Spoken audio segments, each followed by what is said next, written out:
২৭,০০০ যে গ্রাহক রয়েছেন তাদের ২,৭০০ কোটি টাকা আমানত ছিল এই ৫টি প্রতিষ্ঠানে। সেই টাকাগুলো এখন এই ৫টি প্রতিষ্ঠান উধাও করে ফেলেছে। আসসালামু আলাইকুম, আপনাদের সবাইকে শুভেচ্ছা জানাচ্ছি। আমি তানভীর হাসান। প্রিয় দর্শক, বাংলাদেশের ব্যাংকিং সেক্টরে এই মুহূর্তে এক বিশৃঙ্খল অবস্থা বিরাজ করছে। ইসলামী ব্যাংক সহ বেশ কিছু ব্যাংকে চলছে অরাজক পরিস্থিতি। গ্রাহকরা একের পর এক তাদের জামানত যে ব্যাংকে জমা ছিল সেগুলো উত্তোলন করে নিচ্ছে। এরই মধ্যে ৫টি নন ব্যাংকিং প্রতিষ্ঠান যারা গ্রাহকদের কাছ থেকে জামানত সংগ্রহ করে, সেই রকম ৫টি নন ব্যাংকিং প্রতিষ্ঠানকে বন্ধ করে দেওয়ার ঘোষণা দিয়েছে বাংলাদেশ ব্যাংক। সংবাদ মাধ্যম ঢাকা ট্রিবিউন বলছে, আমানতকারীদের টাকা ফেরত দিতে ব্যর্থ হয় এবং উচ্চ খেলাপি ঋণ থাকায় বাংলাদেশ ব্যাংক দেশের ৫টি ব্যাংক বহির্ভূত আর্থিক প্রতিষ্ঠান বন্ধের সিদ্ধান্ত নিয়েছে। কেন্দ্রীয় ব্যাংক জানিয়েছে, এসব প্রতিষ্ঠানগুলোর পরিচালনা পর্ষদ ভেঙে দিয়ে প্রশাসক নিয়োগ করা হবে। এছাড়া ব্যক্তি আমানতকারীরা সর্বোচ্চ ১০ লাখ টাকা পর্যন্ত ফেরত পাবেন।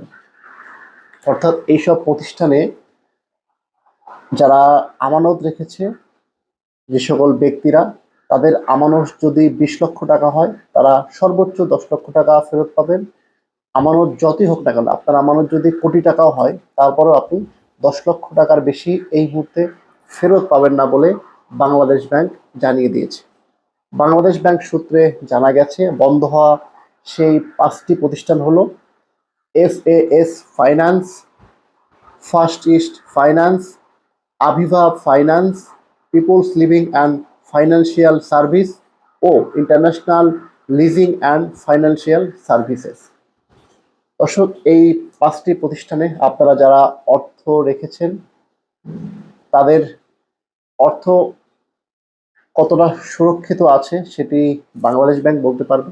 তবে ব্যাংক ঘোষণা দিয়েছে যে ব্যক্তি পর্যায়ে যারা এই প্রতিষ্ঠানগুলোতে টাকা রেখেছেন তারা সর্বোচ্চ ১০ লক্ষ টাকা পর্যন্ত ফেরত পাবেন। অন্যদিকে Bangladesh finance company, premier leasing and finance, GSP finance ও প্রাইম ফাইন্যান্সকে পুনরুদ্ধারের জন্য ৩ মাসের সময় দেওয়া হয়েছে।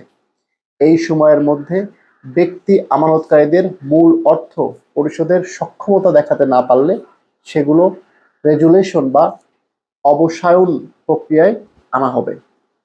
কেন্দ্রীয় ব্যাংক সূত্রে জানা গেছে, বন্ধের সিদ্ধান্ত নেওয়া ৫টি প্রতিষ্ঠানে প্রায় ২৭,০০০ ব্যক্তির আমানত রয়েছে ২,৭০০ কোটি টাকা। প্রথম ধাপে এসব প্রতিষ্ঠানের পরিচালনা পর্ষদ ভেঙে দেওয়া হবে। এরপর প্রশাসক নিয়োগের মাধ্যমে প্রতিষ্ঠানগুলোর সম্পদ ও দায় দেনা মূল্যায়ন করে আমানতকারীদের অর্থ ফেরত দেওয়া হবে। অর্থাৎ ২৭,০০০ যে গ্রাহক রয়েছেন তাদের ২,৭০০ কোটি টাকা আমানত ছিল এই ৫টি প্রতিষ্ঠানে। সেই টাকাগুলো এখন এই ৫টি প্রতিষ্ঠান উধাও করে ফেলেছে। এই প্রতিষ্ঠানগুলো নিজেদেরকে দেউলিয়া ঘোষণা করেছে। এখন সরকার এই প্রতিষ্ঠানের যে সম্পত্তি রয়েছে সেগুলো বিক্রি করবে এবং বিক্রি করে যে অর্থ হবে সেই অর্থ এই ২৭,০০০ ব্যক্তিদের মধ্যে বন্টন করা হবে। প্রিয় দর্শক, এর আগেও আমরা বিভিন্ন সময় বাংলাদেশে এমন সংকট দেখেছি। বিভিন্ন আর্থিক প্রতিষ্ঠান এরকম জনগণের অর্থ লুট করে নিয়ে চলে গিয়েছে।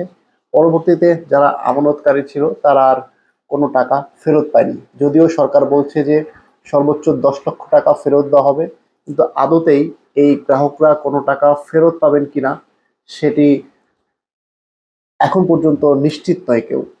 বাংলাদেশ ব্যাংকের সর্বশেষ তথ্য অনুযায়ী গত ডিসেম্বর শেষে খেলাপি ঋণের হার FSA ফাইন্যান্সের 99.99%, ফার্স্ট ইস্ট ফাইন্যান্সের 98.50%, আভিভা ফাইন্যান্সের 93.93%, পিপলস লিজিংয়ের প্রায় 95% এবং ইন্টারন্যাশনাল লিজিংয়ের 99.4%-এ পৌঁছে গেছে। অর্থাৎ এই 5টি প্রতিষ্ঠানের আমানতকারীরা যে অর্থ গচ্ছিত রেখেছিলেন সেই অর্থর প্রায় পুরোটাই এই প্রতিষ্ঠানগুলো উধাও করে দিয়েছে। এখন যারা এই 27,000 মানুষ যারা আমানতকারী ছিলেন তারা আসলে এই অর্থ ফেরত পাবেন। তাদের যে সম্পত্তি রয়েছে সেগুলো সরকার বিক্রি করবে, বিক্রি করে যে অর্থ হবে সেখান থেকে তাদেরকে সেই অর্থ ফিরিয়ে দেওয়া হবে। তবে আদতেই আমানতকারীরা টাকা ফেরত পাবেন কিনা সেটি এখনো বলা যাচ্ছে না।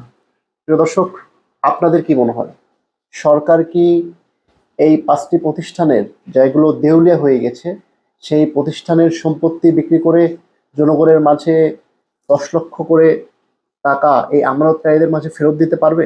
আপনাদের গুরুত্বপূর্ণ মতামত আমাদের কমেন্ট সেকশনে জানান। ধন্যবাদ।